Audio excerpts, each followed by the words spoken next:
好，and then 咧今日3月16號嘅要講嘅題目咧就係呢一題，關於 ratio。咁 specific 啲咧係關於一個地圖同埋 actual area，然之後佢就問翻你 scale。總之得呢3個 element 咁樣問。咁呢年咧我唔知點解係特別出奇咧，得33% 人係做得到嘅。咁即係話呢題其實都可能有幾 challenging 下啦。咁記住要做呢你可以 pause 去試一試先。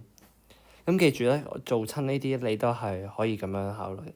首先咧，你要記住喺地圖同 actual 嘅 shape 係一樣。咁所以我一開始咧，我會話佢係一個正方形。咁實際上佢都係個正方形。咁我知道啦，佢正方形咧，佢個面積係300 cm square。咁所以佢邊長300 cm，開方300 cm 啦。咁 actual 咧就係開方0.75 km。咁我就揾到佢邊長同邊長嘅比例啦。咁只要呢一個邊長同邊長嘅比例咧寫翻出嚟。咁我就可以揾到 ratio。咁你見到我呢度咧，將個 km 轉翻做 cm。咁然之後咧，再約咗個 cm 佢。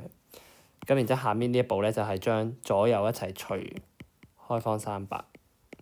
咁咧，咁就唔使刻意要計啦。咁加翻俾計數機，咁你就會得出呢個答案，1:5000。